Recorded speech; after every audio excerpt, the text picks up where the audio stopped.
Greetings, humans. Okay, very important subject today. I have now been sober for almost 9 years, but I want to tell you why I continue to relapse over and over and over again. And I went back years later to actually count how many times, like, my serious relapse happened when once I passed that point where, like, if I had a drop, I would start drinking nonstop vodka 24/7. I shouldn't say 24 because I wasn't awake 24 hours every single day. I was passed out a lot of them and I wasn't drinking during those hours. But every waking moment I was drinking vodka, like literally, like when I woke up, if I had relapsed, I would when I woke up, the first thing I would do is reach under the pillow. Is vodka there? Is there any left? And it was disgusting. To talk about. I'm totally over the humiliation. I realized that there was something seriously wrong with me, and people who have alcoholism or addiction should not be ashamed. They should be able to talk about it because there's so many of us, and we need to get it out there in the open. But I want to talk about why what I did every single time, why I was inevitably going to relapse every single time. And that was because, well, let me bring up some pretty beautiful drawings that I made to describe it. High tech stuff. Um, and I'm sorry, I am not a, a wizard with the graphics yet, but I'm a wizard with making these damn points that I've got to make because I want to really try and help as many people. And so I consider videography very low on the scale, getting the message across very high on the scale. All right, so here's my high-tech graphics. This is like how I imagine normal people might live, where they have this thing inside their brain, inside their head, and their thoughts are kind of in coordination with each other. Like they say one day, yeah, I'm a good person, I'm okay, I'm a capable person. I can get things done. I can control. If I don't want to drink, I don't drink. That wasn't me. I lived with me and my crazy, right? And that crazy, like, so I kind of had like a sort of self-esteem where I believed I was a capable person. I made it through college, Georgia Tech, did well, went on to have a decent career, started my own company. So I was kind of like capable.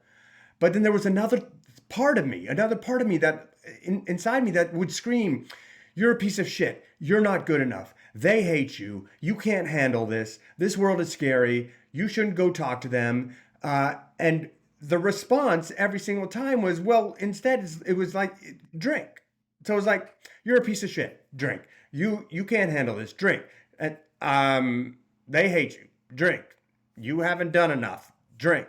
And then finally, it kind of switched to less of the judgments and demands to more of just the drink, drink, drink, drink, drink, drink, drink, drink, drink, drink. And this, so I kind of look at what was going on as just a total split personality.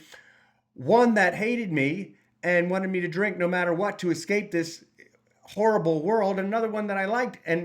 But that part that liked me was shrinking more and more every time I relapsed because my self-esteem and it was just going down, rock bottom. And what I would try to do and why I would always relapse is that I believed that that thing was me, that both those voices were me. And when and so the main approach they kept on pushing me into was the 12 steps of AA, okay? And so let me break this down the way I saw it. Okay, I know a lot of people. It's working for millions of people, but quite frankly, it only works 8% of the time according to statistics. That's just that many, many, many, many millions of people have tried it. And what that is that I would go in, and first step is to admit that I'm powerless over alcohol, and admit that my life has become unmanageable. Basically, admit that I am a piece of shit. That's the way it was to me. Every time I go in there, "Hi, I'm Roger. I'm an alcoholic."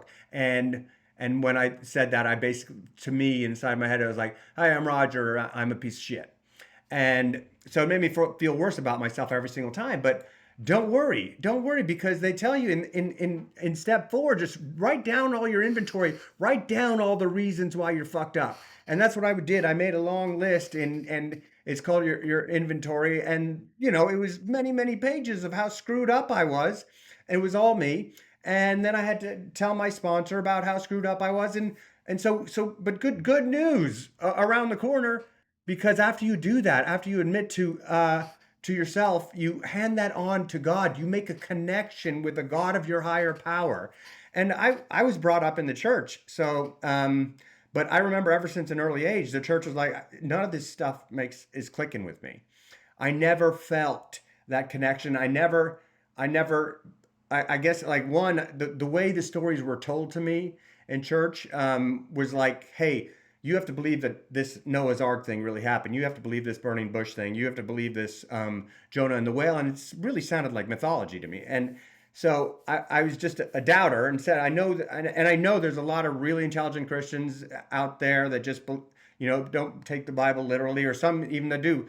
Just for me, it just didn't click. So I never had developed this connection with God, even though my grandparents were all missionaries. They dedicated their life to God, but it just didn't happen.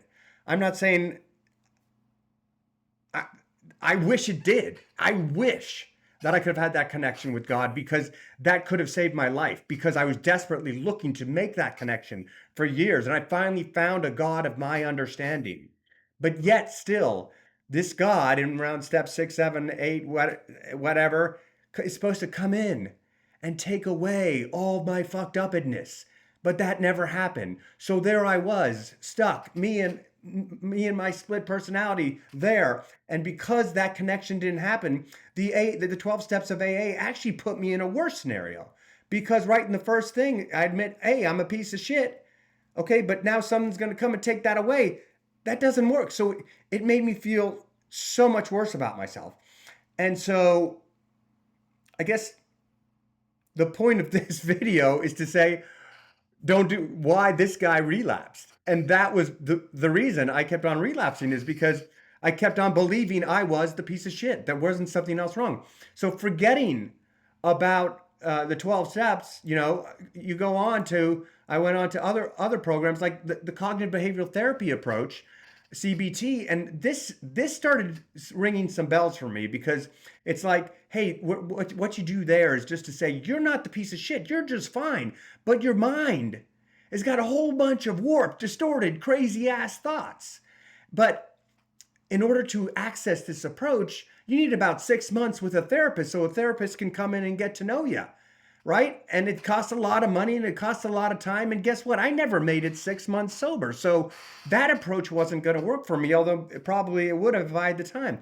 So in I was scared shitless, because nothing was working for me. And I tried a whole bunch of other things. So I was going to die until I found something. I created something totally different, because I was researching a lot of the different sciences, psychology, neurology, behavioral economics. And I was just like, and I found something that clicked. And that's why when I decided to create my own program for people like me who have want a more rational approach, but aren't at the scientific sciencey level. I actually studied as an engineer, so I can take sciencey stuff and try and make stuff for humans that we can use, us regular humies.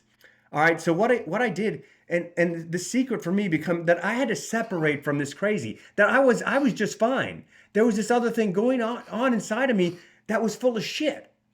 And after a lot of research, that was my initial time. I remember this like March 14th, 2017, where I'm like, wait a second. And I was spiraling downward. I was only sober for 3 weeks. My last drink was February 25th, 2017. I was spiraling downward. I was above a laundry basket, and I was spiraling. I'm like, oh my God, my life sucks. I'm a piece of shit. I'm no good. I've got this company that was supposed to sell, and it was a puzzle company. I'd sold millions of puzzles. And I'm like, it, I haven't, it, I haven't sold as many as a Rubik's Cube. So there's no stand. There was just this thing inside me that said, no matter what, I was going to be a failure. You're a failure. You're not good enough. You've got kids now. Since you're such a loser, you can't handle yourself. There's no way you can handle your family. And all of a sudden, I'm like, wait a second. I didn't put, and also drink, drink, drink, drink, drink, right? I was like, wait a second, I didn't put any of that shit in there. I don't want any of that shit in there. And I decided to stop believing everything my head was telling me. And I went on a research project to figure out how the hell did all that stuff get there. And I came up with after, and I've really simplified the hell out of it because I dove deep down the rabbit hole to get into this. And I came up with what I call the IC solution. And that is where instead of looking at ourselves as everything that's going on in our brain, all our thoughts and all our toxic thoughts, all our toxic emotions, and all the behaviors that leads to, I decided that all I am is my consciousness and we, our sentience, our self awareness. If you're not familiar, it's kind of like the consciousness is what the thing inside of you that knows it's you that's inhabiting your body. So your consciousness is not you, it's not your job, it's not your title, it's not what you've done. It's just the fact that you're inhabiting your body. Like take a cheesy B movie from the 80s where they swap bodies, right? That what that is a swap of consciousness. All of a sudden they wake up in the consciousness in the body of someone else. So that's what I that's the best way I can do. Or Avatar, you've seen that movie, right? Like Jake Sully gets his mind put into the Avatar. That's the consciousness. All right, so then all of a sudden, so this up here is you. That becomes you. Your consciousness, just with the conscious brain, the part of the brain that you're able to control. That's you up here. And then you've got this vast subconscious that's got a whole bunch of stuff running around in it. And it probably has what you feel are your system of beliefs, even whether you decided them or not. And it's got thoughts going, and it's running the show 90% of the time, almost fully outside of your subconscious awareness. Like if you decided not to think today, you'd still do a bunch of things subconsciously. Like obviously go to the bathroom, eat and stuff. Like, that's right. You don't know this, but in behavioral economics, it explains it very well. They call it the system one brain that's just running the show 90% of the time. You have to actively work to be running this subconscious brain up here. But then we have a third character. And this is what I call the instinctual core. I didn't want to say and you might have referred to this as your primitive reactive brain. You might have heard of it kind of, but I don't want to call it a brain because it's more than a brain. Because a brain is something that you use, like the subconscious brain is something we use. And the conscious brain is the one we have direct access to, and the subconscious brain is something that's kind of like our autopilot. But the instinctual core is actually a culmination of all of your survival instincts. So that means it has an agenda. It has an idea of what it wants. When you put together all these your survival instincts into one place, it has an idea what it wants. So it's got a separate agenda and it makes direct use of this system one brain, this subconscious brain, direct access. So when you look at it like that, it's neither wrong nor right to say, hey, this is a part of me. That is one way to look at it. But when you look at things from the IC perspective, the instinctual core perspective, which is part of the IC solution, we learn how to see that as a separate entity inside of our head. We literally, and it becomes like a puppy, like training a puppy. And you can start catching it when it starts to try and hijack you. And I started to realize all the things that it was doing. Everything, all that, I'm not good enough. I'm a piece of shit. I have not achieved. I'm broke. I'm ugly. I'm fat. All this stuff. That wasn't me yelling at me. That was the instinctual core. And I started to map out all the reasons why I would do that. And I'm like, why would this thing, and you're probably thinking, why would this thing that's made up of our survival instincts start spending all this time telling us what a piece of shit we are? But that's because it doesn't, it wasn't made for this world. It does not understand this world at all. It was made for a world of 30,000 years ago. It was a prehistoric world, a caveman world, where your entire world was about 100 square miles and your entire civilization was your tribe of 100 people, and it made a whole lot of sense to try and push you to the top of the tribe to try and fit in that pecking order.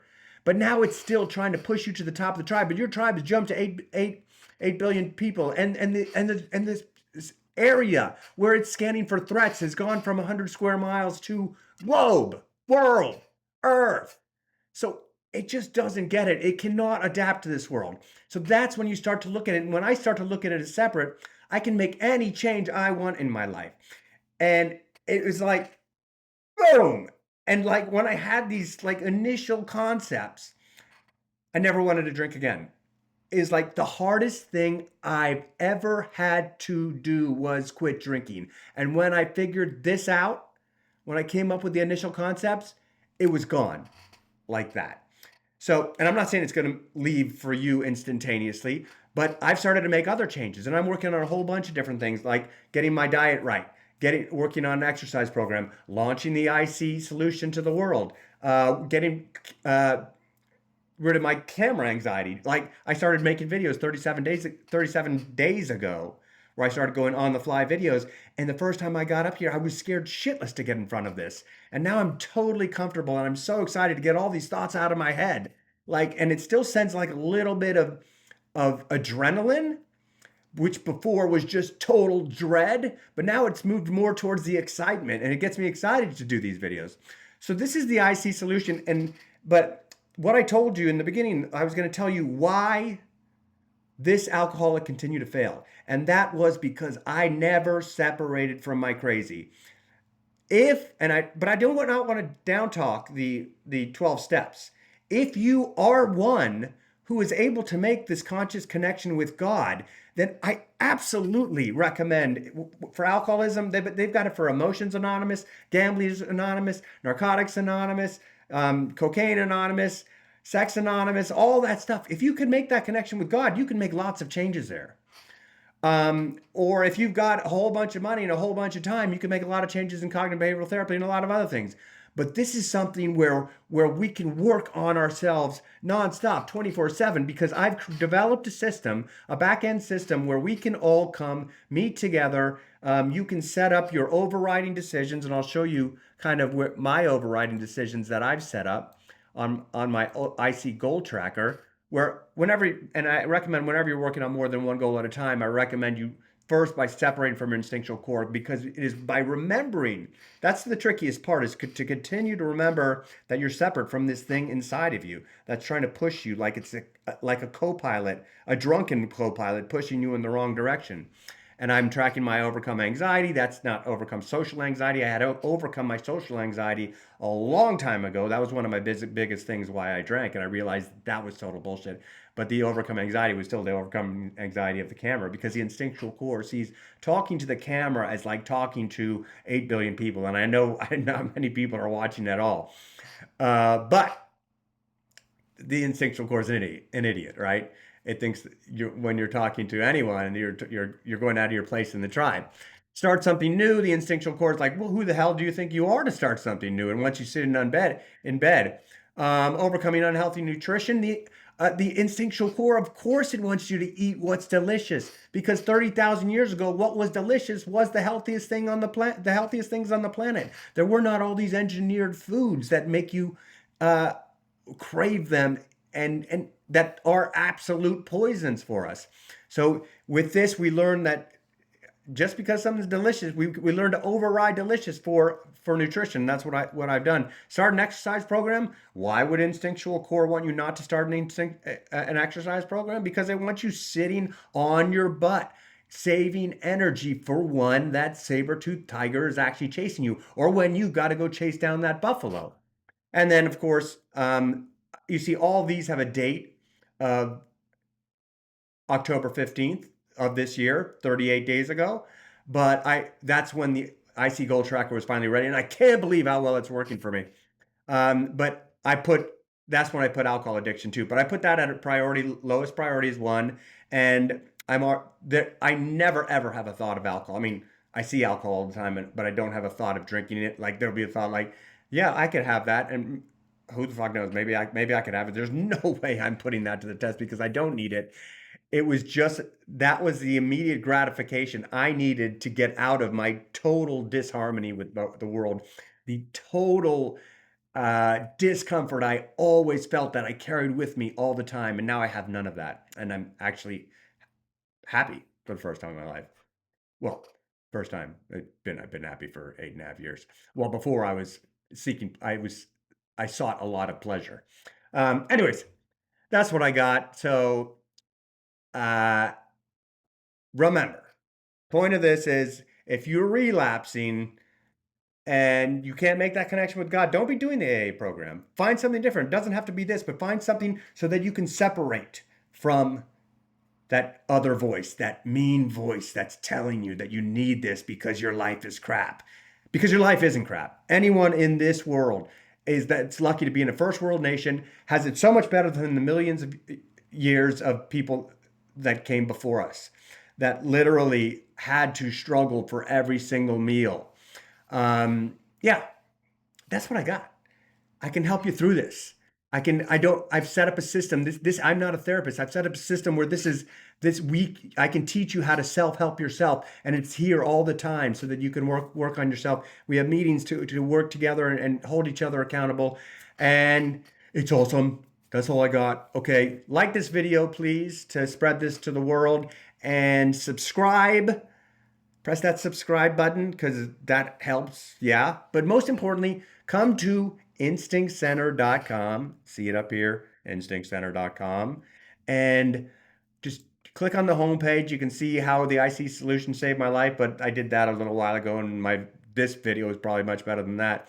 And the IC Quick Start Guide, it's actually spoken by the instinctual core itself, and it tells you how it screws up in everybody by the same formula. It basically